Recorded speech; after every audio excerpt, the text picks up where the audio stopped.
What's worse than being lied to? Being lied to by someone who knows you already know.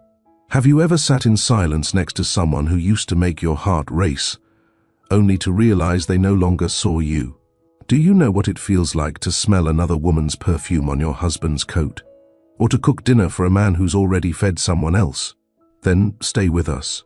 Because this isn't just a story about cheating. This is about what happens when a woman chooses silence, and it wrecks a billionaire's world. Welcome back to Mr. Charles Stories, where every story reveals a powerful lesson. If you're new here, don't forget to like, comment, subscribe, and hit the notification bell. We tell stories that leave you thinking long after the screen goes dark. Now, let's begin. Sterling Reese had no patience for slow walkers, lazy thinkers, or second chances. He rose in America's tech world like a skyscraper, fast, unbending, and hard to ignore. By age 37, he owned a quarter of the skyline between San Diego and Seattle. Every magazine wanted him on their cover. Every boardroom feared him. Every investor trusted him because he always delivered. He wore obsidian black suits, never smiled in photos, and made people feel small without ever raising his voice. In public, Sterling was fire. Controlled, contained, feared. But behind his mansion's cold glass walls in Bel Air, there lived a woman who had never been afraid of him. Alexis wasn't impressed by money. She was a documentary editor, freelance, soft-voiced, brilliant with details, the kind of woman who could sit through hours of raw footage and still find the perfect 3 seconds to make a viewer cry. She had curly black hair, loved rainy days, and once told Sterling, "If you ever raise your voice to prove a point, you've already lost." He married her 2 years after meeting her at a mutual friend's screening. Back then, he still took the subway, still wrote code himself, still got nervous around beauty. Alexis wasn't loud. She wasn't a brand. She wasn't built for red carpets. And that's exactly why he fell in love with her. The problem with success is it doesn't come with warnings. It just enters your life, demands all your attention, and pushes everything else to the side. At first, it was simple. Sterling would miss dinner. "I'm stuck at the office, babe." Call ran long. Big client flying in. Alexis understood. Until the missed dinners started stacking, and the client meetings started coming with unfamiliar fragrances. One evening, she hugged him at the door and paused. There, on the collar of his coat, a perfume she'd never worn. She didn't say a word. She just blinked and went to bed early. Alexis didn't explode. She didn't go through his phone. She didn't call his assistant pretending to be someone else. She simply paid attention. She noticed the pause in his voice when she asked, "How was your day?" She noticed how quickly he locked his screen when she walked into the room. How his kisses became mechanical. How he gifted her a necklace she never mentioned wanting. It was guilt gifting. She'd seen it in her friends' relationships. But Alexis had something most women don't use well: calculated patience. She watched. She noted. She measured the silence between the lies. And while he kept pretending to be the man she married, she quietly made peace with the fact that he no longer was. He said he couldn't make dinner. There was a board dinner that couldn't be rescheduled. She smiled, nodded, handed him his favorite cufflinks. He left in a rush. What he didn't know, Alexis had already seen the reservation. A rooftop restaurant in Malibu, 2 seats, booked under S. Reese. The name next to his, Callan Ray, the new head of operations, blonde, recently divorced, ambitious, 29. Alexis didn't cry, didn't call her best friend, didn't scream. She slipped into a silk midnight blue dress and took herself out to dinner, alone, to a quiet bistro across the city. She wore her wedding ring the whole night. At 11:17 p.m., a text came through. "Dinner ran late. I'll be home soon. Love you." She read it, then put her phone on silent, paid her bill, and walked home in silence. Sterling came home past midnight. His jacket still smelled faintly of citrus and wine. Alexis was asleep, or pretended to be. He kissed her forehead like nothing was wrong, but her skin didn't react. No slight smile, no sleepy hum, no fingers reaching for his arm. That night, she became a ghost in his bed. The silence had begun. Have you ever stayed quiet, not because you didn't know, but because you wanted to see how far they'd go before they confessed? Tell us in the comments, what would you do if you knew your partner lied, but said nothing? Subscribe, because the quiet isn't done yet. Like, share, and stay with us.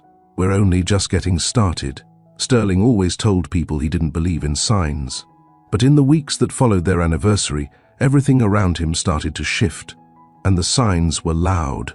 They just didn't come from Alexis's mouth.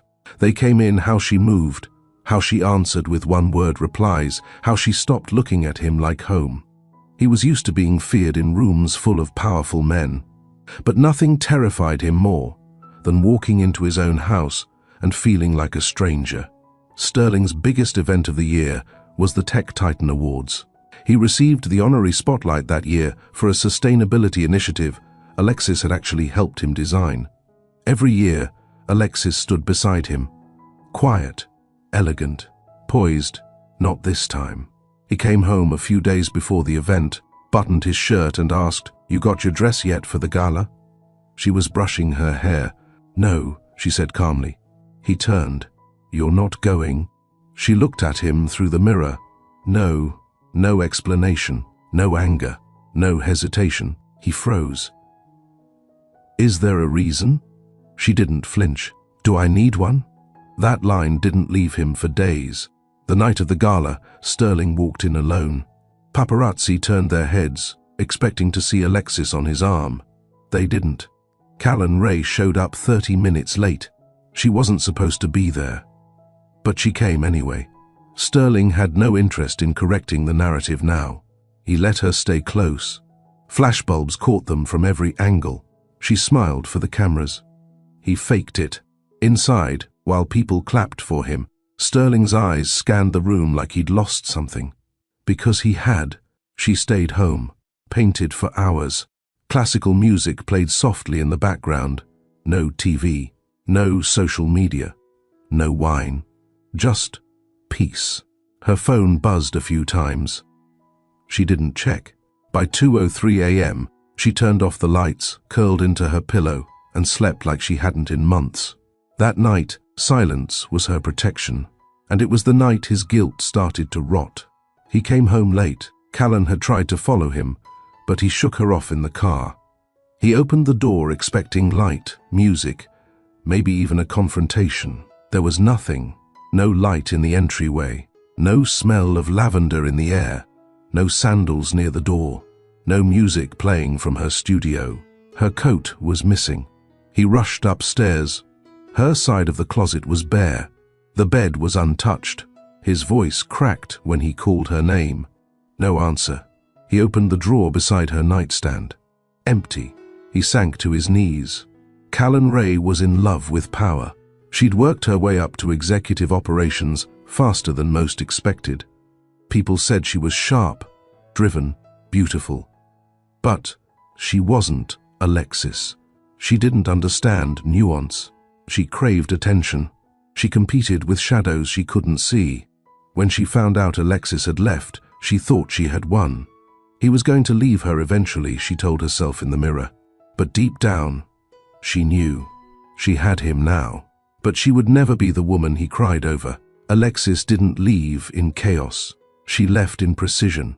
By Monday, a gold envelope arrived at his office containing her wedding ring. His lawyer called to say she had removed her name from the Bel Air mansion. His assistant received a voice note. "Please redirect any inquiries regarding Mrs. Reese to her personal email. She is no longer available through the Reese Group. No press, no scandal, no legal team. Just quiet withdrawal." And that quiet echoed louder than any lawsuit. Sterling was known for control, but without Alexis in the background, the cracks showed. He missed meetings. He lost 3 speaking engagements. His CFO resigned quietly. A major investor called and said, "You look distracted. You're slipping." He tried to get ahead of it. Sent out PR statements, held impromptu Q&As, but no matter what he said, people noticed something was missing. Not from his business, from him. Alexis had been invisible to the public, but her presence had always grounded his image. And now she was gone. He stared at her last painting one night, the only thing she didn't take. It was an abstract piece, cold tones, a woman walking away through a tunnel, no signature, no title. But he knew what it meant. She had been planning this for a long time, and she had done it all, without yelling once. He picked up his phone. Her name was still in his favorites. He called. It rang, once, twice, then clicked. For the first time in weeks, she answered. Lex. His voice broke. I don't even know what to say. She didn't speak. I was stupid. I was selfish. I ruined everything. Still nothing. He sighed. Do you miss me? A pause. Then her voice. Calm, low, unapologetic. I miss the man I married. But you buried him. And then, click. The line died. It was the anniversary that shifted everything. 6 years married. 3 years since they'd laughed over takeout on the floor. 18 months since they last made love, without her feeling like a stranger. The calendar reminder popped up on Sterling's phone that morning. Dinner with Lex. 7 p.m. Jardin? He looked at it, then deleted it. He told her there was a board dinner, that it had been scheduled for weeks. She believed him, or pretended to. He kissed her forehead. She handed him his favorite cufflinks. And he left, straight to the rooftop lounge in Malibu. 2 days earlier, she'd seen the reservation. She hadn't gone searching. She was simply updating their shared calendar, something they used to sync schedules. That's when she saw it. Reese, Ray, 7:30 p.m. Ocean view table. It didn't take a genius. Callan Ray, 29, newly divorced, new head of ops, polished, eager, always accidentally touching his arm in meetings. Alexis stared at the screen for a full minute. Then she closed the calendar and said nothing. She made a reservation of her own, a bistro downtown, one she used to go to before Sterling. She pressed her dress that afternoon, dark silk, midnight blue, a gift from him, back when gifts came with meaning. She did her hair in soft waves, no red lipstick, no loud earrings, just grace. When the hostess asked, "Will someone be joining you?" she smiled. No. Just me. She sat by the window, ordered wine, watched the city move, and wore her wedding ring the whole night. At 11:17 p.m. it came. Dinner ran late. I'll be home soon. Love you. She read it, locked her phone, left a cash tip, walked out. No tears, no drama. That night, she didn't stop loving him. She just stopped trusting him. He came in quiet, thinking she'd be asleep. But she was sitting at the edge of their bed, in a robe, brushing her hair. Hey, he said. Sorry it ran late. She nodded. Hope the board dinner was productive. He hesitated. Yeah, very. She nodded again. Then stood, walked to the bathroom, closed the door. He stood alone in the room, and for the first time felt like a man who had just lied to someone who wasn't going to beg for the truth.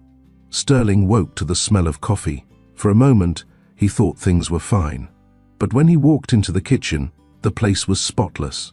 No mugs, no food, no signs of breakfast, just a single cup of tea on the table, still warm, and her phone buzzing silently beside it.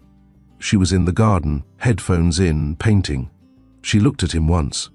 No smile. He waved slightly. She turned back to the canvas. Sterling Reese had silenced boardrooms with a glance.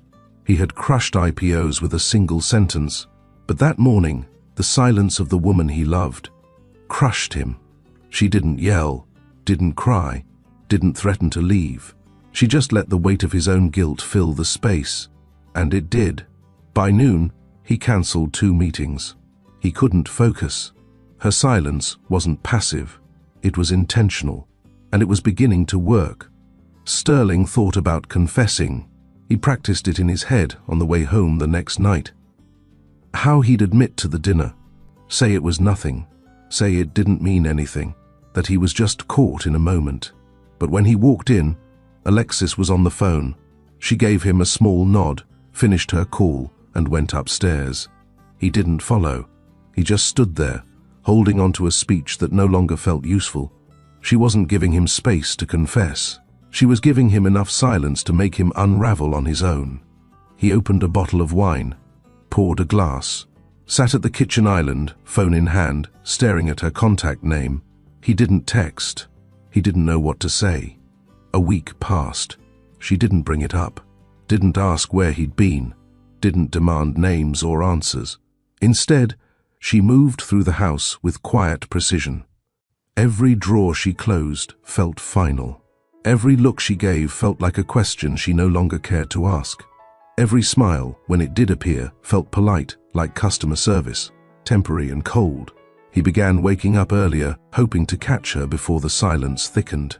Sometimes she was already up, watering the herbs on the balcony. Sometimes she sat barefoot on the edge of the sofa, sipping tea with the same calm as someone who had made peace with walking away. But every time he entered the room, she either left or shut down. He brought home her favorite pastries one morning, left them on the counter with a note, didn't forget. They sat untouched. That evening, he found them in the trash. Still in the bag, still warm. She hadn't even opened them. He started sleeping in later, avoiding eye contact, trying not to trigger whatever distance she was building. One afternoon, as he walked past the bathroom, he saw her staring at herself in the mirror. She wasn't checking makeup. She wasn't adjusting clothes. She was looking at herself, really looking, like someone deciding if the person in front of them deserved more. He paused at the door. "Lex." She didn't blink. He cleared his throat. "You okay?" She finally looked over, then walked past him like he hadn't spoken. He stood in place for a long time, feeling the space she used to fill. That night, he brought out a photo album, one she made for their 3rd anniversary, moments captured without polish, him brushing flour off her nose in the kitchen, them asleep on the couch, tangled in limbs, her laughing at something blurry and unseen. The last photo in the album was a note in her handwriting. "You make me believe in steady love." He read it twice, then closed the book and put it back in the drawer. He started avoiding his office earlier than usual, started leaving work at 4, started making dinner, trying to catch her in ways he never had. One night, he cooked her favorite, pan-seared halibut with lemon butter. He set the table, lit candles. She walked in, paused at the sight, then walked right past to the guest room. The dinner sat untouched. He didn't eat. He sat there for an hour, hoping she'd come out. She didn't. He cleaned the dishes alone, plate by plate, until every surface was spotless again. By midnight, he walked into their bedroom. She was already asleep, or pretending to be. He stood by the bed and whispered, "I'm still your husband." She rolled onto her side, away from him. He stared at the back of her head for a long time before leaving the room. That night, he slept in the guest room, not because she asked him to, because the bed felt wrong with her silence in it. In the morning, he woke to the sound of music coming from her studio. Soft, instrumental. He knocked. No answer. He opened the door slightly and saw her standing at the canvas, paintbrush in hand, working in slow, measured strokes. He stepped in. "You're quiet." She kept painting. "You're loud enough for both of us." He watched her for a few seconds, then said, "I miss us." She dipped her brush in a deep blue. "You miss being missed." He took a breath. "That's not fair." She turned around, slowly, calmly. "What isn't fair, Sterling? That I'm not yelling? That I'm not breaking things? That I'm not making this easier for you to be the victim?" He swallowed. "I just want to fix it." She stepped closer, eyes steady. "You're not sorry for what you did. You're sorry you got caught in a house too quiet to distract you." He couldn't find a reply. She walked past him and closed the door behind her. He stood in her studio alone, surrounded by unfinished canvases and the sharp scent of oil paint. He looked at the one she'd been working on, a lone woman on a small bridge, back turned, walking away from a storm in the distance. No title, no face. Just a slow retreat into peace. He stepped back and left the room. 2 days later, he returned home from a late meeting and found the master closet rearranged. Half of it was empty. Her coats were gone. The shelf where she kept her sketchbooks had been cleared. He walked through the room, checking drawers. All her jewelry boxes, gone. All her skin products, gone.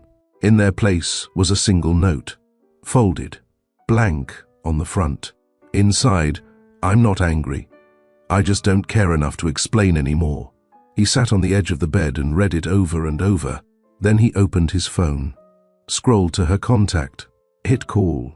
It rang once, then twice, then voicemail. He didn't leave a message. He stared at the wall and whispered, "Please say something." But she didn't. Callan Ray waited for the perfect moment. She wasn't naive. She knew she wasn't the first woman Sterling had noticed, but she wanted to be the last. It wasn't about love. It was about proximity to power. Being seen next to a man like Sterling Reese changed everything. Rooms opened faster. Contracts came easier. People listened when she spoke.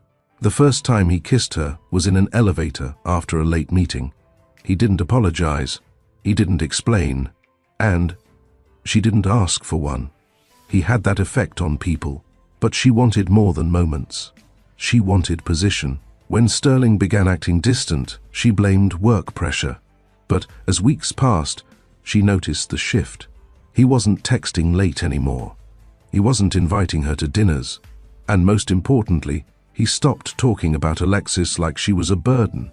One afternoon, she walked into his office and said plainly, "You didn't call me back."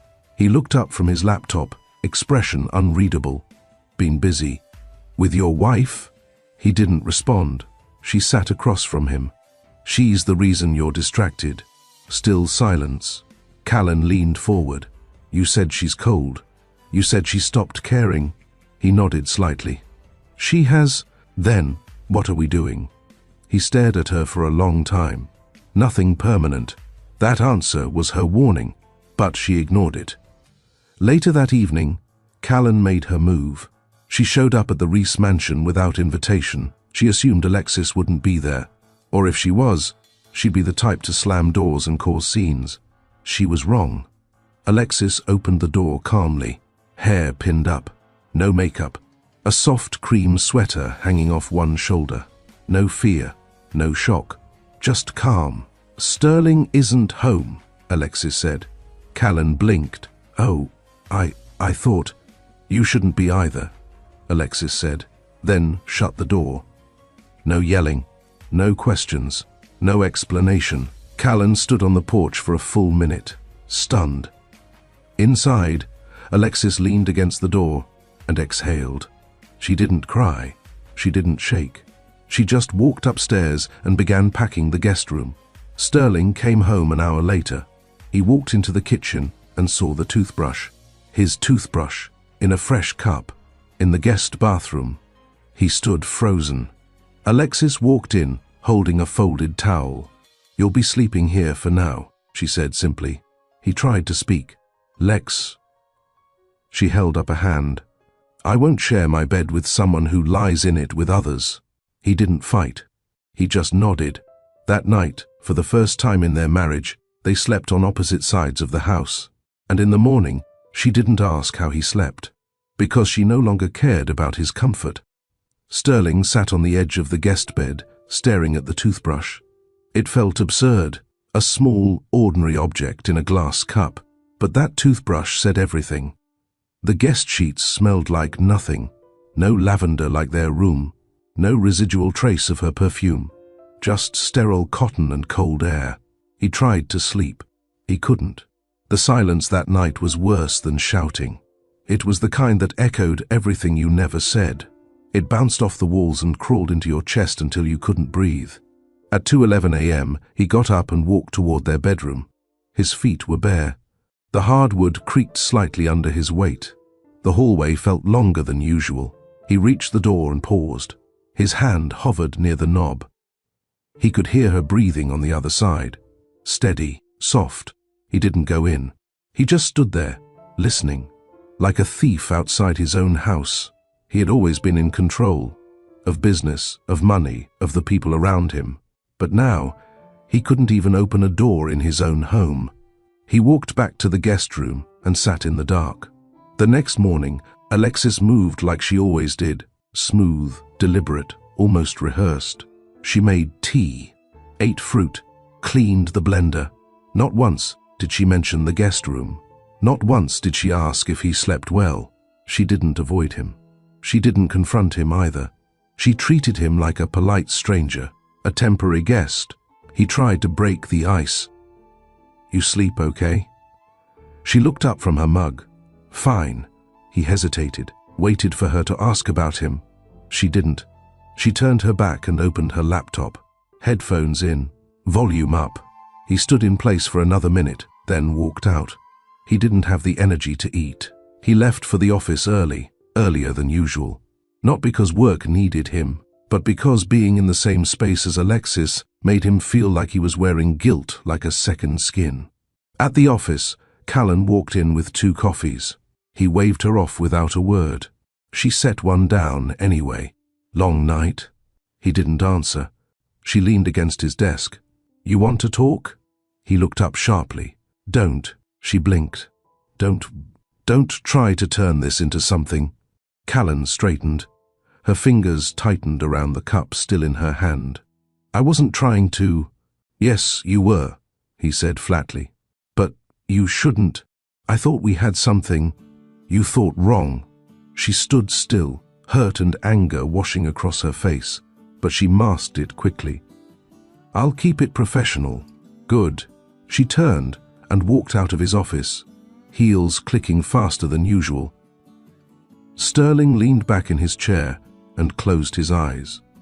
Every corner of his life now felt heavy, stained, off balance. He pulled out his phone and sent a message. "Dinner tonight? Just us. No work talk. I want to reconnect." He stared at the screen. Delivered. Read. No response. He went home early, against his assistant's protest. Alexis was in her studio. He stood outside the door for a full minute before knocking. No answer. He opened the door gently. She was painting, AirPods in, music playing, something soft, melancholic. He stood behind her and said her name. She didn't turn around. "I made a mistake," he said. "Still nothing. I should have told you about the dinner. I messed up." She paused. "I didn't sleep with her." Still, she said nothing. "I thought I was just lonely," he added, voice low. "But I think I was just stupid." She finally turned. Her eyes weren't red. They weren't glossy. They were calm. "Still, you think dinner is what hurt me?" I lied. "I know that." "No, Sterling." She stepped closer. "You didn't just lie. You let me live beside someone I couldn't trust, and then you acted like I should keep showing up like nothing changed." He tried to reply, but she didn't stop. "You thought you'd get caught, say sorry, and I'd cry and forgive you. I didn't mean for any of it to happen. You didn't mean for me to find out," she corrected.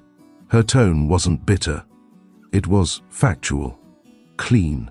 "The worst part wasn't the lie," she continued. "It was how easily you returned home afterward, like the dinner didn't mean anything, like I wouldn't feel it in your skin, your breath, your silence. I didn't cheat." Her eyes narrowed. "Emotional betrayal isn't less damaging because you kept your pants on." He looked away. She stepped back and wiped her hands with a towel.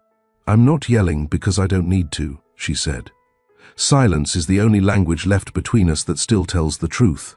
He stood there, helpless. She walked past him and closed the door behind her. He didn't chase. He sat in her studio alone for the first time in years. Paints, canvases, her old notes pinned to the wall. He looked at the newest painting, a figure, small and distant, walking along a bridge with storm clouds behind them. He touched the corner of the canvas, and for the first time since this all began, his hands shook. Later that night, she opened the master closet. He watched from the hallway. She began packing quietly, not in a rush, not in anger. She folded her sweaters, selected a few dresses, picked one photo frame from the bedside table, and placed it carefully between soft towels in her suitcase. He stepped forward. "You don't have to go." She didn't turn. "You already did." She zipped the case. Still no mention of divorce. Still no dramatic exit. But the silence between them felt like the final chapter of something that used to be beautiful. Sterling tried to fix it the only way he knew how, by controlling the narrative. He woke early, showered, dressed like it was a board meeting. He made breakfast for her. French toast, the way she liked it. With strawberries, not syrup. She came downstairs in her robe, hair tied loosely, looking as if she'd slept peacefully. He stood by the counter, waiting. She paused at the sight of the breakfast, then walked past it to make tea. "You're not hungry?" he asked. She stirred honey into her cup without looking up. "I'm not in the mood for sweet things." His hand dropped from the counter. She walked into the living room and pulled a blanket around herself. The message was clear. He sat alone at the island and forced down a bite. It tasted like failure. Later that afternoon, Sterling cleared his schedule. He cancelled 3 meetings and moved a client call. At 4, he drove to the gallery downtown, the one Alexis used to talk about opening one day. She'd once said she wanted to feature undiscovered women artists, people whose stories got lost behind louder voices. He walked in, wrote a check for $100,000 to sponsor their fall exhibit. Then he emailed the board her name and insisted they feature her work. He hoped it would mean something. But when he told her, she didn't smile. "You sponsored a gallery and named me?" He nodded, trying to read her expression. "Did you do it for me, or for guilt?" He said nothing. She walked away before he could answer. The rest of the day felt longer than usual. By dinner, they sat on opposite sides of the same table. She scrolled on her phone. He picked at pasta. He tried again. "Do you remember our first date?" She looked up. "I remember who you were on it. That was still me." She smiled faintly. "Parts of you, not all." He leaned in. "I want to get back to that." She set her fork down. "That man used to listen when I spoke, not just nod when I was quiet. That man didn't think silence meant surrender." He exhaled. "I didn't know how far things had gone. You didn't care how far I'd been pushed." That line stayed with him. He tried to sleep again in the guest room. The sheets still smelled like distance. In the middle of the night, he woke from a dream, her standing on the edge of a cliff, looking back at him, saying nothing. He got up and walked down the hallway. The door to their room was open. She wasn't there. He checked the studio. Empty. He moved faster, panic building. Then he found her, sitting outside on the balcony, legs tucked under her robe, sipping tea, eyes on the sky. He stood quietly, watching her breathe in the night. She knew he was there. She didn't move, didn't invite him, didn't tell him to leave. He turned and went back to bed. That was the moment he realized he might have already lost her. The next morning, Sterling sat in the driveway for 20 minutes before starting his car.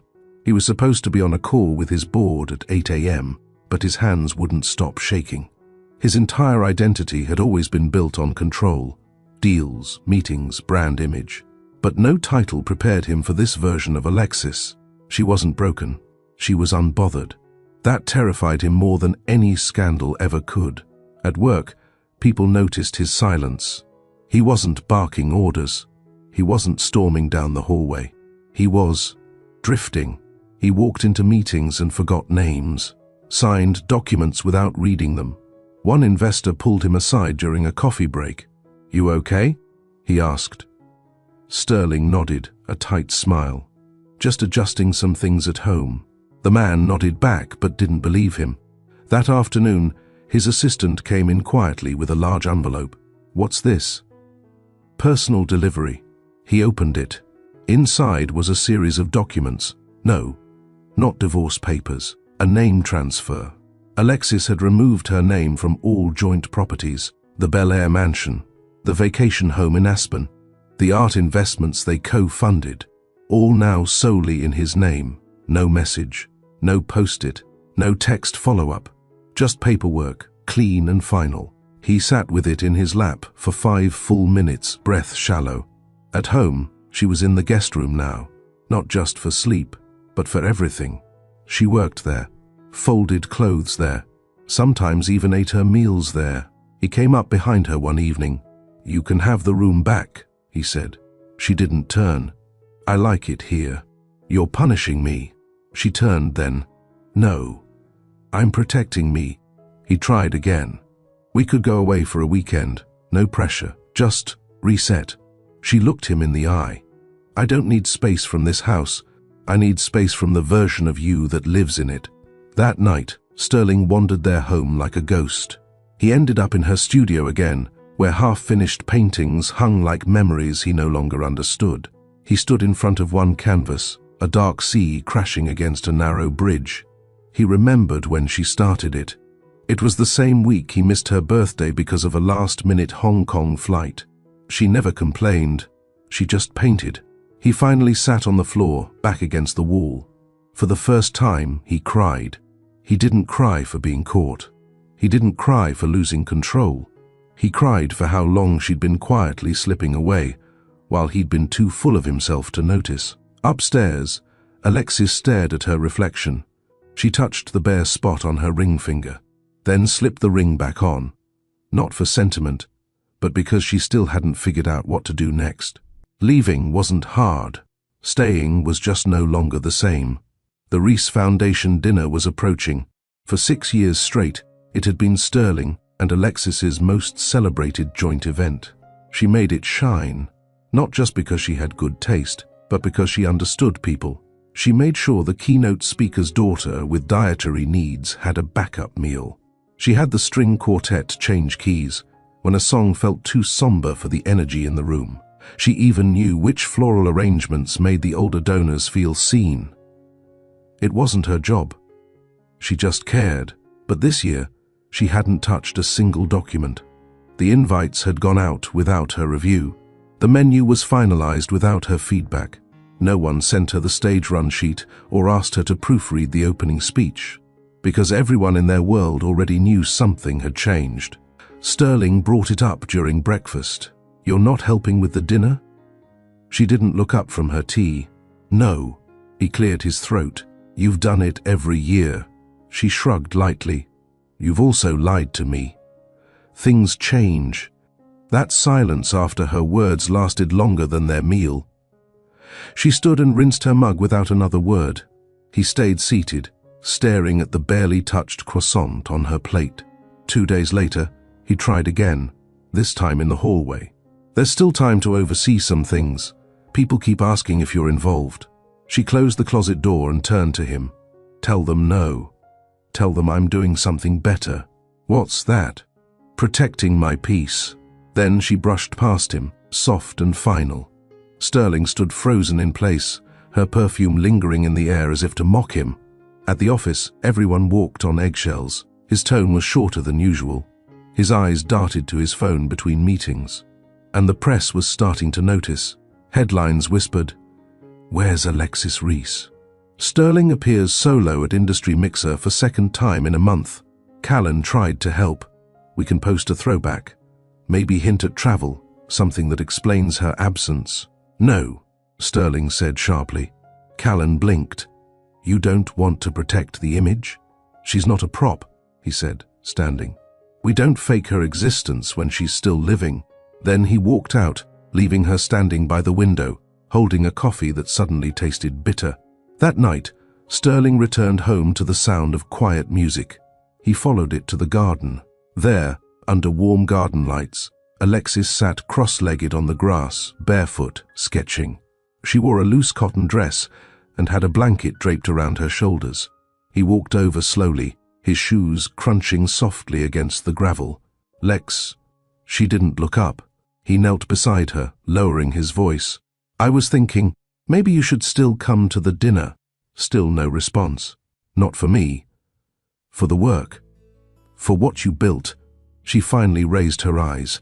"I don't need to be reminded of what I built," she said. "I remember it better than anyone." He nodded. "I just thought, people should see you." She closed her sketchbook and stood. "I don't care what they see. I care what you saw, or didn't." He stood too, watching her as she pulled the blanket tighter. Will she be there? He froze. Who? Callan. He paused again. She RSVP'd, but she won't be near me. I'll make sure of it. Alexis studied his face. It's not about who sits beside you.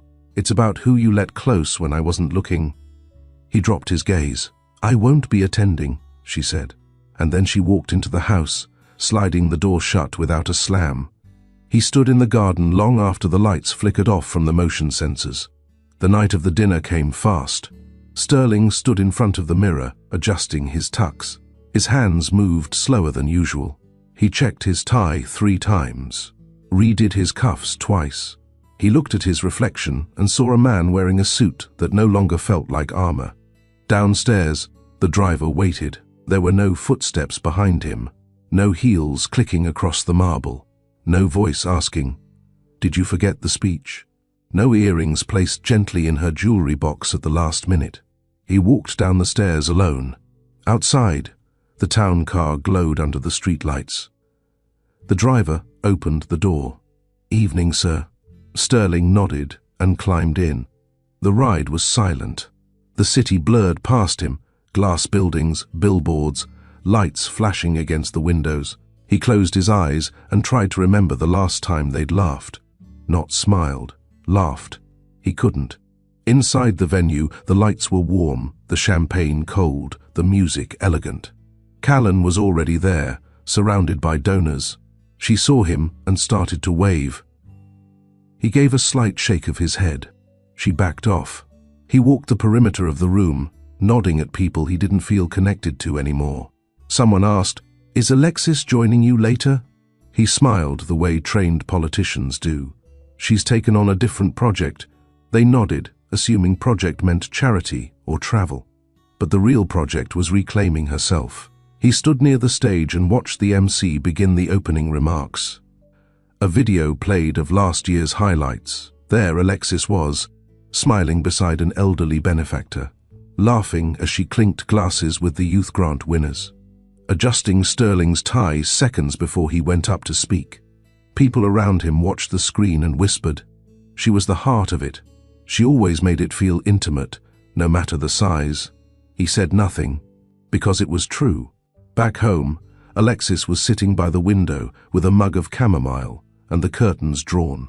She didn't check the live stream, didn't refresh social media. She lit a candle and sketched in silence. Peace wasn't a destination, it was a decision, and tonight she had chosen it again. The applause at the gala was loud. Sterling stood behind the podium, giving the keynote alone for the first time. The spotlight was hot on his face. The room was packed. He spoke of innovation, of impact, of community. His voice was steady, his suit sharp, his posture composed. But everyone noticed the gap beside him, the seat that once belonged to Alexis, the quiet way she would nod while he spoke, the way she'd handle the follow-up handshakes so he could breathe after the speech. That was gone. He looked into the crowd and saw too many eyes searching for her. She had always made him more human in the eyes of the donors. Now, he looked like every other suit, polished, practiced, predictable. Callan sat at a table to the right, trying not to look disappointed. She had worn something stunning, black velvet, red lips, soft curls, but none of it mattered. He never looked at her. He gave the rest of the speech on autopilot, paused when needed, smiled when required, but not once did he feel the words. After his closing remarks, the MC returned to the stage. "Let's thank Mr. Rees for his continued leadership and generosity." The claps came again, loud, hollow. He stepped off the stage and went straight to the exit. His security trailed behind, confused. "Are you not staying for press?" one asked. "No." He got into the back of the car and pulled out his phone. Still no message from Alexis. He opened her contact, hovered over it, closed the phone again. At home, she was curled on the couch in her robe, watching a documentary on street artists. She looked peaceful, not waiting, not anxious, just present in her own world. She had cooked herself dinner, washed her plate, folded laundry. and for the first time in years had done all of it without checking the time for him. She didn't look up when he walked in. He stood in the entryway, holding his cufflinks in one hand, like a child bringing home a poor report card. "You weren't there," he said. She pressed pause on the documentary. "I told you I wouldn't be. You've always been there." She gave a slow nod. "I've always shown up for things that mattered." He stepped further in. "You mattered too. You treated me like I didn't," she replied. "I was distracted. You were careless." He sank into the armchair across from her, looking exhausted. "I kept thinking tonight would feel better, but it didn't. Everyone was looking for you." She didn't blink. "Did you tell them I chose not to come?" "I told them you were working on something else." She smiled softly. "You're still trying to protect the story." "Because I'm ashamed of the truth." She held her tea with both hands. He leaned forward. "I want to fix this." "Then stop talking and start showing." "What does that even mean, Lex?" "It means your words don't move me anymore." He looked away, jaw tight. She continued, "Love isn't grand gestures. It's consistency. It's showing up in the ordinary, when no one's watching." He stood up slowly. "So what now?" She turned off the TV. "You stop treating my forgiveness like something you're entitled to." He exhaled. "I'm not." "You are. Every apology you make is followed by a plea to return to how things were. Because the first miss you," she said calmly. "You miss the version of me that gave you grace without consequence." He didn't know how to respond. She stood up and walked past him. He followed her to the hallway. "Are we over?" he asked. She paused at her door. "We're not over. We're suspended, held in the space where I decide if your change is real or temporary." He nodded. She opened her door. "Good night, Sterling." He watched it close gently. No slam, no echo, just the soft click of a woman choosing herself again. He stood there for another 5 minutes, then went to the kitchen, reheated leftovers, and ate alone. He looked around the home they built, the walls she chose, the candles she lit, the furniture she'd arranged, and he realized for the first time she had made this house feel alive. Now, it just looked expensive. Have you ever stayed in a room with someone you love, knowing the silence between you was louder than words? Have you ever realized too late that quiet detachment hurts more than screaming? Tell us in the comments. Would you have walked away like Alexis or stayed and demanded answers?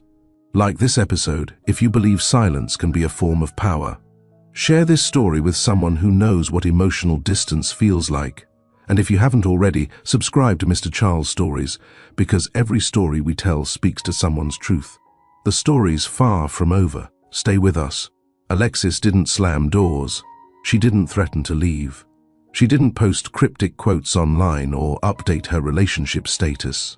She simply became harder to reach, mentally, emotionally, spiritually. And that, more than anything, broke Sterling. Each day felt like navigating a house full of memories that no longer recognized him. The kitchen felt colder, the bedroom emptier, the hallway longer. She still lived there, but it was like living with a dignified ghost. She woke earlier than him now, went to bed before he did. He knew her schedule better than she shared it. One morning he left a handwritten note by her tea mug.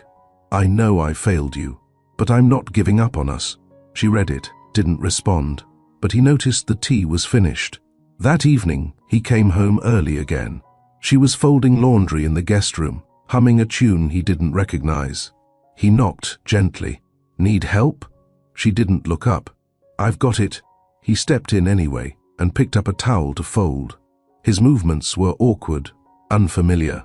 She folded 3 shirts in the time it took him to finish one. He tried to joke. "I was never good at corners." She didn't smile. He finally said, "I miss you. You say that a lot." "Because it's true." She met his gaze. "You don't miss me. You miss the ease, the rhythm, the part of your life that made you feel stable while you acted reckless elsewhere. That's not fair. It's honest."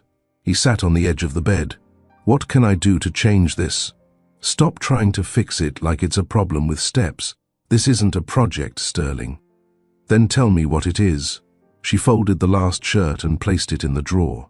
It's a wound, and wounds don't heal on command. She left the room. He stayed, sitting among soft clothes and hard truths.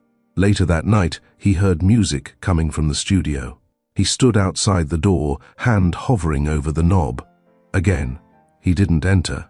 Instead, he walked back to the living room and sat in the dark, the way he had before all the lights in his life started dimming. 2 days later, an envelope arrived addressed to Mrs. Alexis Reese. Sterling saw it first. He didn't open it. He placed it by her tea mug like a peace offering. When she came downstairs, she glanced at it, turned it over, and smiled faintly. "It's a name I don't use anymore," she said softly. He sat across from her. "You haven't filed anything." "I haven't decided." "Then there's still hope?" She stirred her tea slowly. "There's observation." "That's not the same." He watched her. "You're watching me. I'm watching who you are when you're uncomfortable. That's when people show their truth." He nodded, ashamed. "And what do you see?" She looked up. A man who's finally scared for the right reasons. He didn't respond. That night, Sterling walked into the guest room and stood silently in the doorway. She was reading. "Do you remember the day I proposed?" he asked. She closed her book. "The museum rooftop. I dropped the ring. You laughed for 5 minutes. You were sweating," she said with a small smile. "I was terrified you'd say no." "You weren't then." "I am now." She set the book aside. "What are you afraid of?" "That I'll lose you quietly. And there'll be no one to blame but me." She nodded, the silence between them heavier than ever. "I want to earn you back," he said. "I want to believe you can." "I'll do anything." "No," she replied. "You'll do everything." He blinked. No grand gesture, no diamond necklace, no public apology, just everything, every day, without a countdown, without expecting applause. He swallowed. "I can do that. We'll see." That weekend, he cancelled a trip to Tokyo, didn't announce it, didn't wave it in her face. He simply stayed, cleaned the house, cooked twice, fixed the broken drawer in her art cabinet. She didn't comment, but she noticed. On Sunday night, he made her tea and placed it gently by her side of the couch. She sipped. "No thanks." But she didn't move away when he sat down beside her. That night, he returned to the guest room and slept better than he had in weeks. Because sometimes, not being pushed away was the loudest yes. Sterling Reese had built empires, but nothing crumbled faster than a home built on assumption. He had conquered markets, acquired rivals, stacked his name across skylines from Seattle to Singapore.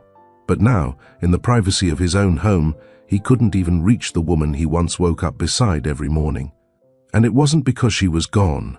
It was because she was still there, just out of emotional reach.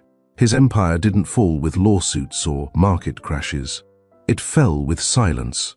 The silence that began when she stopped explaining how she felt. The silence that deepened when he couldn't remember the last time she asked him, "Are you okay?" and meant it. Investors started noticing. On Zoom calls, he wasn't as sharp. He forgot small things, milestone dates, department updates, names of new partners. People started speaking slower when talking to him, repeating themselves, asking if he needed to postpone. He hated it. Board members who once hung on his every word now exchanged quiet glances when he paused for too long. His legendary decisiveness now looked like hesitation. And when Alexis's name stopped showing up in guest lists, media features, and philanthropic panels, the sponsors noticed. She wasn't a socialite. She was a strategist, a quiet force who made their brand more human. When she disappeared, so did the trust behind the brand. The press didn't need confirmation to start their whispers. Where is Mrs. Reese? Is the power couple still intact? Silent split or strategic retreat? His PR team begged him to issue a statement. He refused, not because he didn't want to fix it, but because he knew a headline wouldn't fix what he broke in private. He walked into the office one morning and found his assistant nervously shifting from foot to foot. "Should I prep a statement for the board about your schedule gaps?" "No," he said flatly. She hesitated, Should I follow up with the gala donors about the fourth quarter push? He paused. Thought of Alexis's meticulous notes, her handwritten thank you cards. The way she remembered one donor's son had an allergy to daisies. Send them flowers, he said. White ones, classic. Sign it Alexis's name. The assistant blinked. Sir, she'd remember them, he said. So should we? The girl nodded and left. He sat at his desk, opened his inbox, and stared at a dozen unread messages. But all he could think about was how he hadn't heard her laugh in weeks. At home, things weren't tense anymore. They were still. She no longer looked at him like a man who hurt her. She looked at him like a man she used to know. Alexis had started leaving the guest room door open. She never announced it. She didn't say, "You can come in." She didn't even glance at him when he walked by. But the door no longer being closed, that was an invitation on her terms. She didn't call it her room anymore. She didn't mark her space like a line drawn in battle. And slowly, things began to shift. She ate breakfast at the same time he did again, sat across from him, drank tea while he drank coffee. She still didn't ask about his day, but she asked about the weather. That, for him, was progress. A question about the rain meant more than any "I miss you." It meant her voice still made room for him. He remembered the small things she once loved, fresh lemons on the windowsill, a warm blanket on the couch she always curled under, soft jazz on rainy afternoons. He brought all of it back, quietly. Didn't say, "Look what I did."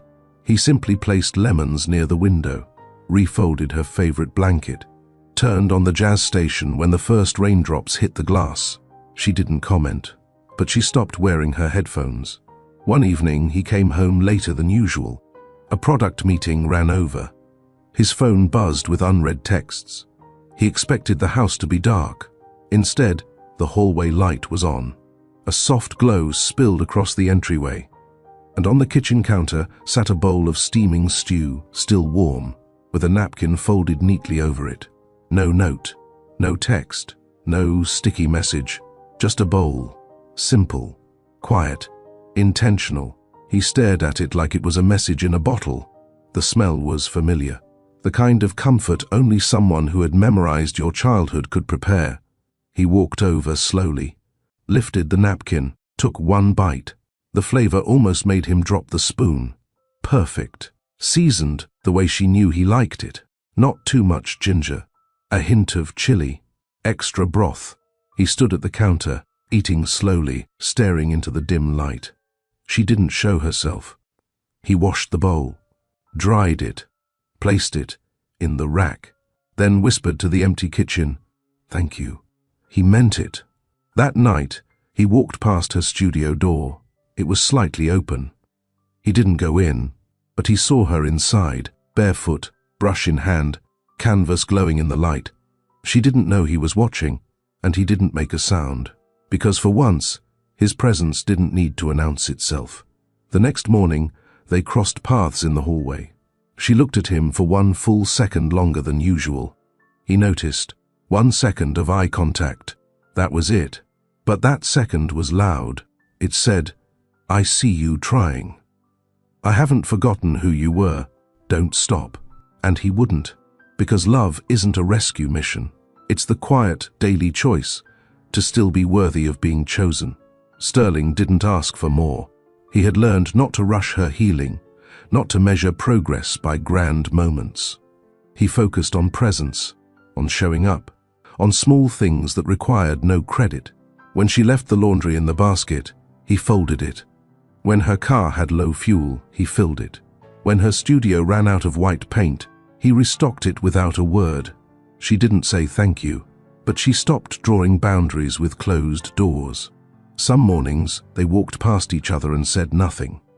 Some nights, she left the hallway light on, like she expected him home. It wasn't forgiveness, it was possibility. At work, people began whispering less. Sterling no longer barked orders. He listened more, started holding eye contact in meetings, called people by name instead of title. He realized that power without humility made him look strong, but feel hollow. One afternoon, during a pitch, a junior analyst made a bold suggestion. Months ago, he might have dismissed her. This time, he paused, looked at her, and said, "That's smart. Let's explore it." Later that day, his assistant passed him a note. "You're different lately." He folded it and slipped it in his drawer. That evening, Alexis was sitting by the fireplace when he walked in. She didn't move, didn't greet him, but she didn't leave either. He sat beside her, one cushion away. The fire cracked. The silence settled.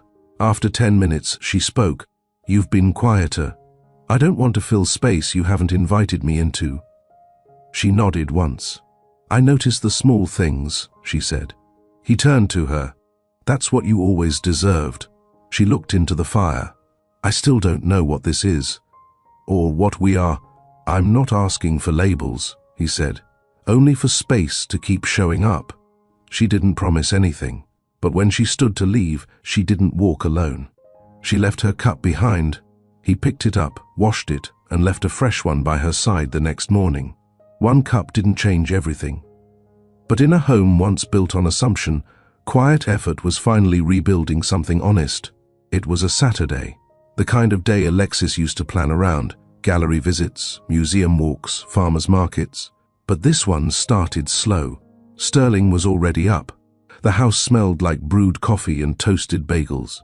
She walked into the kitchen, hair still damp from her shower, wearing an old college sweatshirt he hadn't seen in years. "Good morning," he said, casual, like they hadn't spent the last few months living in quiet uncertainty. She nodded, reaching for the fridge. "Morning. Want one?" he asked, motioning to the bagels. She paused, then nodded again. He made her plate, gave her the one with slightly more sesame, remembering she used to like that.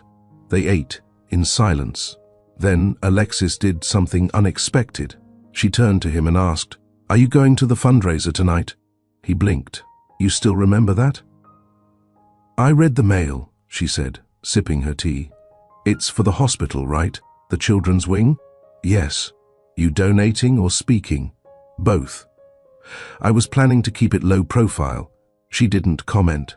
Then, after a moment, "You should go." "You don't have to say that. I'm not saying it for you. I'm saying it for the kids." Sterling looked at her. "Would you come with me?" Alexis didn't answer right away. She picked up her mug, stood, and walked to the sink. Then, with her back still turned, she said, "I'll think about it." That night, he waited. He put on the suit she used to pick out for him, navy, crisp, clean. He stood by the front door, adjusting his cufflinks. She came out 10 minutes later, hair brushed smooth, light makeup, a long, modest dress, deep burgundy, elegant. She didn't say she was coming. She simply picked up her clutch and said, "Let's go."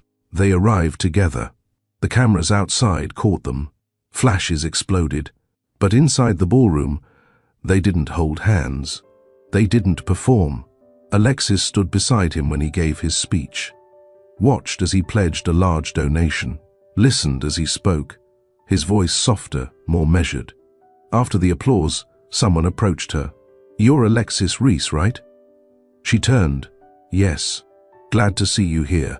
You're the reason half of his charity initiatives still run, aren't you?" Alexis smiled. "That's generous." "No," the woman said. "It's true. I worked with the youth program. You showed up every month. We all noticed when you stopped." Alexis's eyes flicked to Sterling across the room. Later, in the car, she said, "You never told me people remembered. I didn't think you'd want to hear it from me. I should have heard it anyway." Silence filled the car, but it wasn't heavy. She leaned her head back against the seat, eyes closed. "You embarrassed me once, Sterling," she said. "I know. But tonight, you gave me my name back." His hands tightened slightly on the wheel. "I want to keep earning it," he said quietly. When they got home, she didn't go to the guest room. She went upstairs, into their old bedroom. He didn't follow immediately, but the door stayed open, and for the first time in a long time, the house felt like a home again. Sterling stood outside the bedroom door for several minutes. He could hear the faint sounds of Alexis moving around inside, opening drawers, the soft thud of her heels being kicked off, the quiet zip of her dress being undone. The ordinary sounds of life. But after months of walking on eggshells, they felt extraordinary. He didn't want to assume anything. He knocked lightly. "It's open," Alexis said, her voice calm. He stepped in. The lights were low. She was already in bed, sitting upright, wearing one of her long cotton nightgowns and a satin robe. Her face was bare, her eyes tired but alert. Sterling stood at the edge of the room, unsure. "Are you sleeping here?" she asked. "I didn't want to assume. You can sleep here," she said, voice even. "But don't reach for me." "Not tonight." He nodded. He removed his jacket, folded it over the chair, then his tie, and unbuttoned his shirt. It was a quiet routine they once shared, a domestic dance between two people who used to know every inch of each other's lives. He slid into the bed beside her. She turned off the light. The darkness felt heavier than before, but warmer. He lay still, breathing evenly, making sure his body didn't crowd her space. "Did you mean what you said?" she asked suddenly. "About earning my name back?" "Yes," he said without hesitation. "I don't want flowers, or dinners, or any of that." "I know." "Then what do you think I want?" He thought for a moment. "Respect," he said. "Consistency, patience." She was quiet. "Then you listened." "Too late." "But yes." She rolled to her side, facing away. "Don't be late again." "I won't." The next few days became a quiet rhythm. They shared space, but didn't pretend to be what they once were. Sterling worked from the home office more. Alexis went back to volunteering at the local center. Their conversations were simple: meals, errands, things around the house. But one morning, she left a file on the table. "Can you look over this?" she asked. "It's a draft for the education program's new funding proposal." He blinked. "You're asking for my help?" "You're good with structure," she said. He opened the file. She walked away without waiting for his reply. That night, he handed it back. "I made notes," he said. "But you had it right already." She smiled. "Thank you." That smile stayed with him. He began waiting for it. Some nights, they sat on the porch, wrapped in silence and the occasional clink of teacups. Alexis always brought 2 cups, even when she didn't ask if he wanted one. And one morning, Sterling got a call. It was a colleague, an opportunity to head a major expansion overseas, 6 months. He told them he'd think about it. When he walked back inside, Alexis was flipping through a magazine. "You're quiet," she said. He told her. She didn't flinch. "Are you going?" "I don't want to." "Then don't." "I used to say yes to everything. Thought if I missed an opportunity, I'd lose momentum.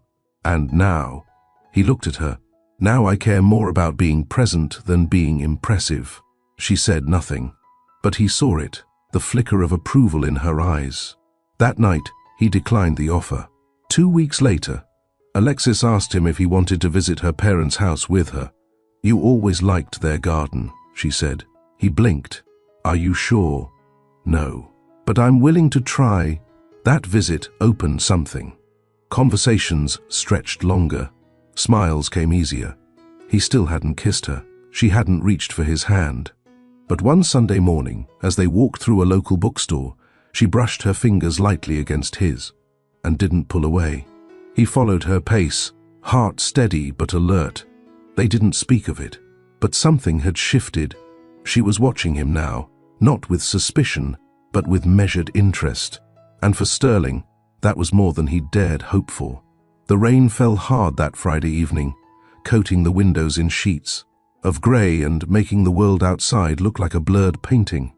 Alexis stood by the back French doors, arms crossed, eyes distant. She wasn't dressed for the board meeting she was meant to attend.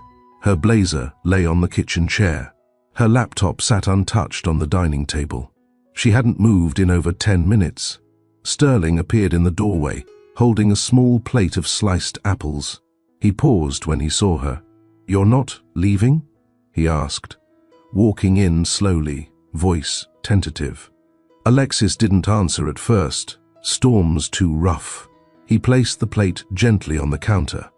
I could drive you. I don't want you to. It wasn't cold, but Sterling felt a chill roll through him. I thought you'd be more comfortable now. After everything. Alexis finally turned her head toward him. Comfortable? I mean, we've been talking more. You're here. We've had dinner together. Her expression was flat. You think dinner and light conversation means comfort? No, he admitted. But I hoped it meant something. She took a breath. I don't hate you, Sterling, if that's what you're fishing for, but that's not the same as trust. He looked away. I know. A pause stretched between them, filled only by the soft hum of the refrigerator and the rhythm of the falling rain. You want tea? He asked. She nodded, and he moved quietly, boiling water, choosing her favorite mug, the one with the small red bird perched on a wire. I saw that woman today, she said, voice quiet. Sterling stilled. Blair? Alexis gave a slow nod. He turned toward her fully. Where? She was at the coffee shop near the gallery. I was inside. She didn't see me. Sterling's throat tightened. Did you speak to her? No. She met his gaze. But I watched her. Sterling didn't say anything. She looked the same, Alexis said. Hair neat, confident walk. That same smug air like the world owed her something. He swallowed hard. I haven't seen her since that night. I know, she said. She looked like she hadn't lost a thing. Sterling leaned back against the counter. Maybe because she never had anything real to lose. Alexis blinked. You had something real to lose. He nodded slowly. I know. And I did. She looked away, pressing her hand against the cool glass. The worst part isn't what you did, Sterling. It's that I still love you in places I wish I didn't. He stepped forward, voice low. I'll carry the guilt, but let me do more than just be sorry. Why? She asked. Why now? Because I'm finally empty of ego, he said, and full of clarity. She didn't respond, and silence returned. He handed her the tea, careful not to touch her fingers.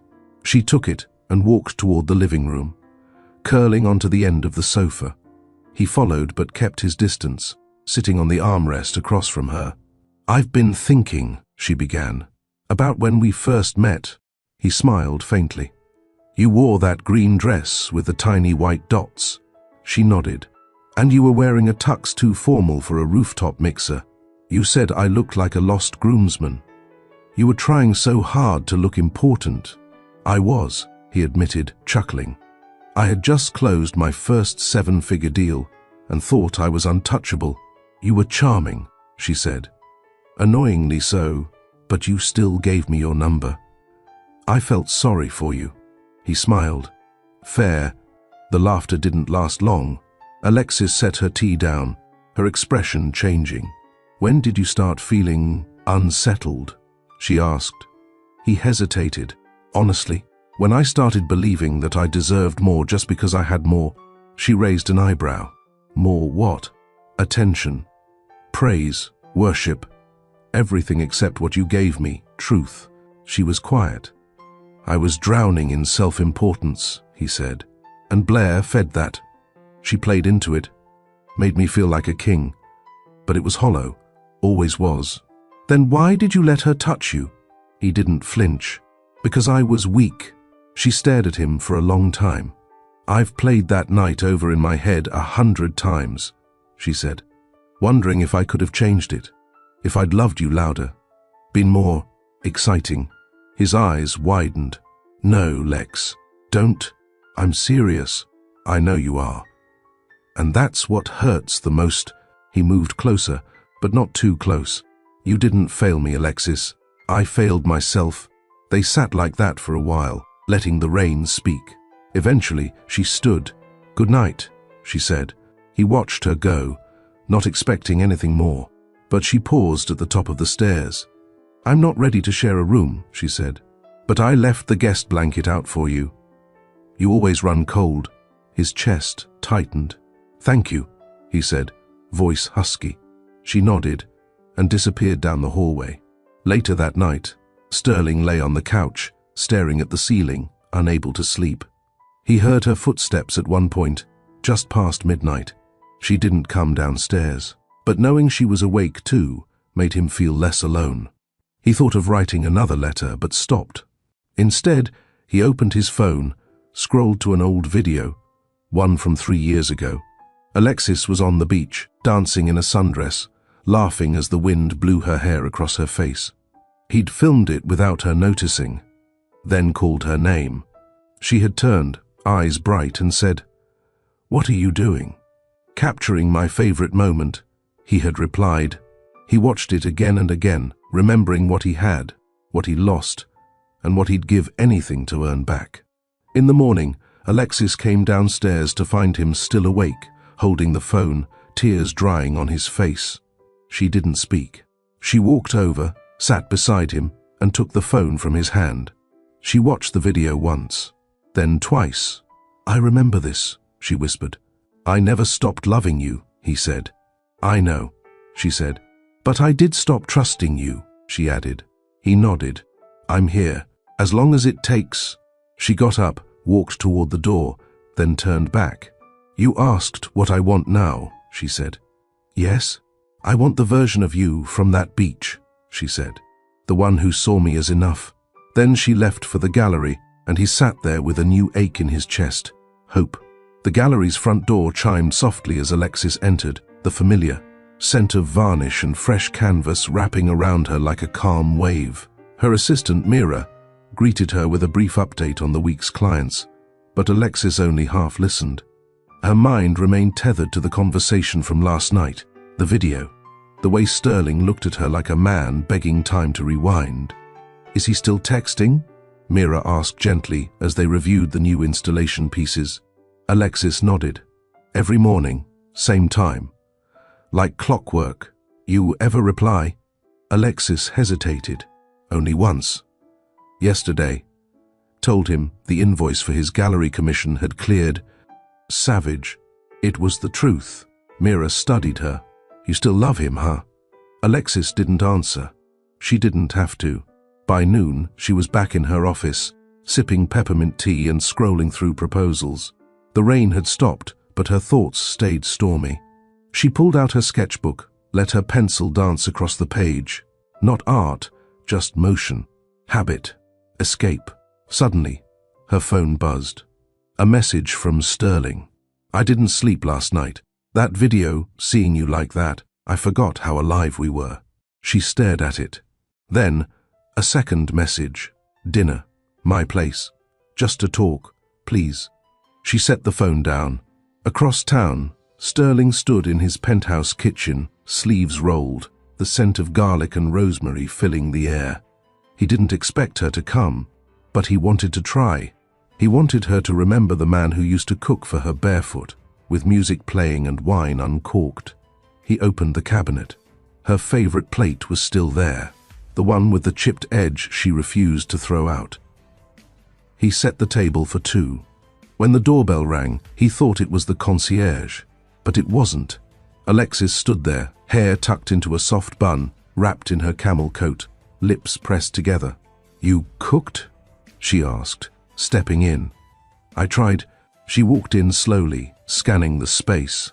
Nothing had changed. Same couch, same scent, but something felt different. "You look tired," she said, sliding off her coat. "I haven't been sleeping well. Guilt'll do that." He gave a sad smile. "Can't argue." They sat. He served. Chicken piccata, roasted asparagus, and a side of lemon rice. She took a bite, eyebrows lifting. "You remembered how I like the sauce." He nodded. "Less butter, more lemon." They ate in silence for a while. Finally, Alexis broke it. "Did you love her?" Sterling froze. "No," he said quietly. "I loved how she looked at me, like I was flawless. And I didn't. You looked at me like I was real. That scared me." She stared down at her plate. "I thought I'd hate you forever. You'd have every right. But I don't." He looked at her. "I'm still angry," she continued. "Still hurt. Still waking up from dreams where you didn't lie. I'll hold space for all of that. Will you?" He reached into his jacket and pulled out a small notebook. "What's that?" "I started writing letters," he said. "To myself, to you, to the version of us I destroyed." She watched him flip through pages of scratched ink, dated entries, confessions.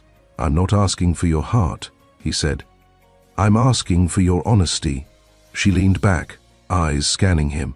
He looked older, not in age, in weight, like regret had added years to his soul. "All right," she said.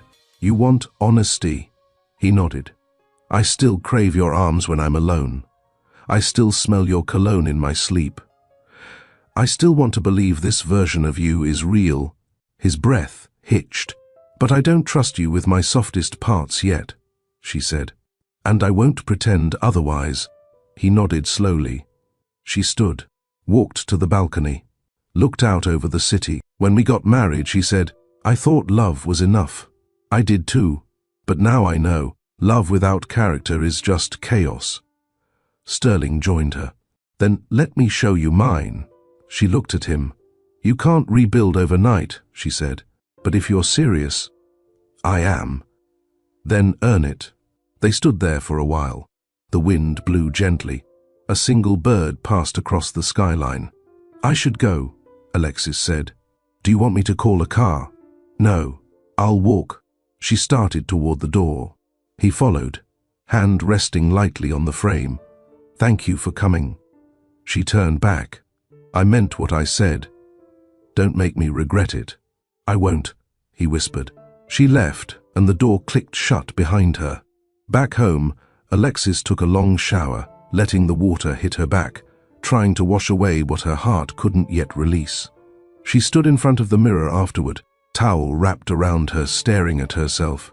Not the woman Sterling had betrayed, not the woman who cried on the bathroom floor that night, but the woman who walked back into his life on her terms, the woman who didn't beg, didn't break, and wasn't going to bend unless it was her choice.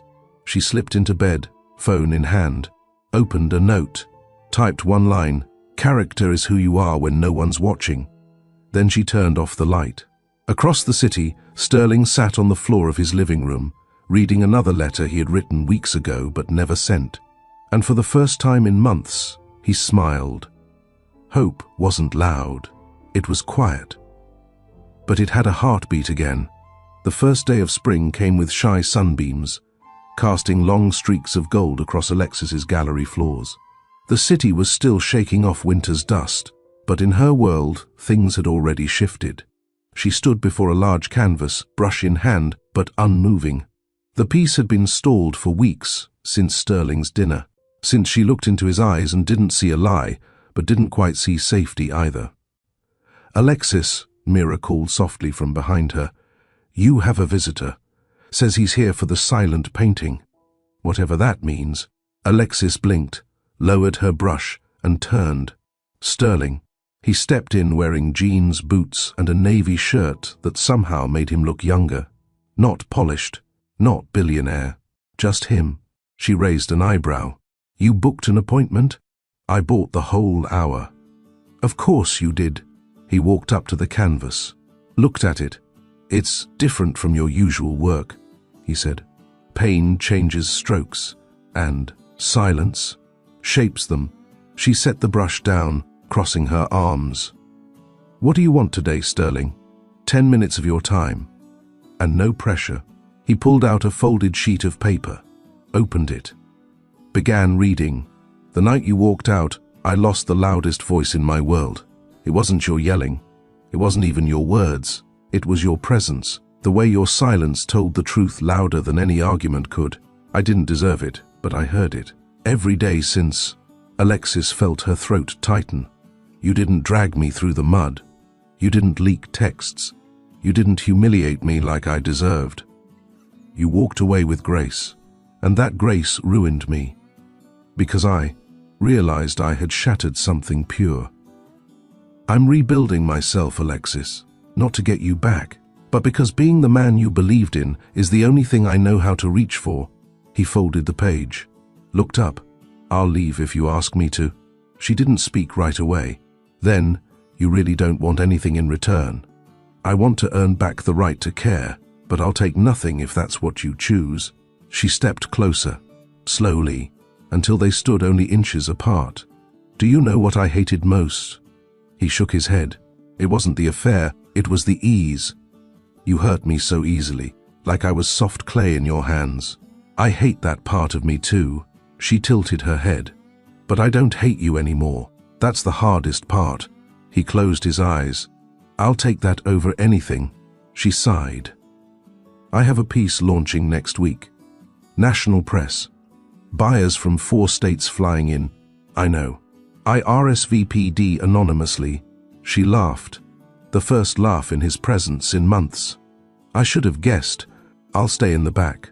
No attention. No disruption. Her eyes softened. You're changing. I have to. Not for you. But because the man I was, I don't want to be him ever again. She looked at the painting, then back at him. I have one rule. If you want to show up in my life again, name it. Let your actions speak louder than your confessions. Done. He turned to leave, but paused at the doorway. Alexis? Yeah? Thank you for not destroying me when you could have. She met his gaze. Sometimes, silence is the loudest justice. That night, Sterling didn't text her, didn't send flowers. He honored her space like it was sacred. And Alexis noticed. Days passed. She received an anonymous donation to a scholarship fund she quietly supported for inner-city kids who loved art. The amount? $150,000. No name. But she knew. At her gallery's national exhibit, Sterling stood in the far back, dressed in all black, avoiding attention. He watched her shake hands, pose for cameras, speak on a panel with poise and brilliance. She never looked his way, until the final applause. Then her eyes found him. He nodded once. She smiled, just slightly, and kept moving. Weeks turned into a month. No begging, no demands, just slow, quiet consistency. Then, one Friday evening, as she closed the gallery, Alexis found a book on her desk. The Art of Waiting. Inside, a note. I'm not asking you to come back. I'm asking to keep showing up, until you believe I won't vanish. She stared at it for a long time. The next morning, she called him. Sterling? Yes? There's a food truck festival in Midtown today. I need a second opinion on tacos. His breath caught. You're serious? 11:30. Don't wear those shiny loafers. He smiled into the phone. I'll be there. Alexis didn't touch his hand during the festival. She didn't lean in when he made her laugh, and she never asked personal questions. But she didn't walk away either. Sterling took it as the clearest sign of progress. They sat on a curb, surrounded by locals and street music, each holding a plate of grilled corn tacos. You still hate cilantro? She asked, watching him pick it off. I tolerate it. For diplomacy. She smiled. So, you've evolved. In small ways. I'm not expecting fireworks. Good. Because this is a slow burn. If anything, I'll take smoke over silence. She paused, considering him. I don't trust you yet. I wouldn't trust me either. Not if I were you. And I'm not interested in rebuilding what we had. I understand. But if you're really willing to build something different, something honest. He turned toward her. I am. She handed him her last taco. Then we'll see. 2 weeks later, Sterling showed up to one of her high school mentorship classes. Quietly, sat in the back. Watched her teach young girls how to mix emotion into brushwork. When the class ended, one of the girls asked, "Who's that man in the back?" Alexis replied, "That's someone learning how to be present without being the center." Sterling heard it and stayed in his seat. Later that night, Alexis sent him a single photo. One of the students had painted a canvas titled Resilience. The colors were soft but bold. Her message, "They're watching everything. I'm glad they saw you sit still." He responded with a heart emoji. Nothing more. Slow became steady, and steady became familiar. But Alexis never rushed forgiveness. She kept her boundaries like walls with small windows. And Sterling respected each one. Then one evening, she invited him into her apartment. For dinner, he wore a grey sweater and brought wine. She was barefoot and in black silk. Nothing was said about their past, only about how she hated mushrooms, loved thunderstorms, and wanted to take a pottery class this summer. When he got up to leave, he didn't ask for a kiss, but she kissed his cheek at the door. That was enough. Spring melted into summer. Alexis found herself laughing more, sleeping better, painting deeper. Sterling started working with a therapist, volunteered at a youth tech program, even went weeks without seeing her because healing didn't beg for constant attention. He showed up when it mattered, stayed back when it didn't, and Alexis noticed. Then, one afternoon, she held an open studio session for the public. People wandered in and out, admiring pieces. At the far end, a new canvas stood, veiled by a white cloth. At noon, Alexis stepped forward. "This piece isn't for sale," she announced. "It's not even for show, but it's part of my healing, and I thought it deserved sunlight." She pulled the cloth down. The canvas revealed a painting titled, "After the Storm." It was them, two figures standing near a shoreline, one reaching, the other deciding, soft rain in the background. The crowd murmured, but Sterling didn't speak. He stood far back, near the exit. He saw it. He knew. That night, Alexis knocked on his door. He opened it, surprised. She held nothing. No bag, no coat, just herself. "I'm still not ready for everything," she said. "I wouldn't ask you to be, but I'm ready to try something.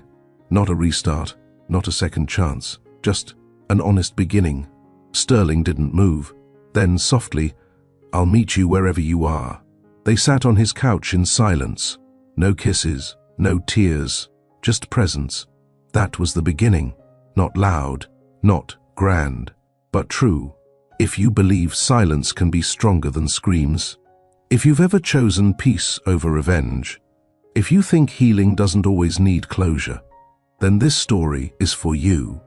Tap subscribe to stay with Mr. Charles Stories, where heartbreak turns to hope and power lies in presence. Drop your thoughts in the comments. Would you have walked away or stayed to rebuild something new? Like, share, let someone know. Sometimes silence says it all.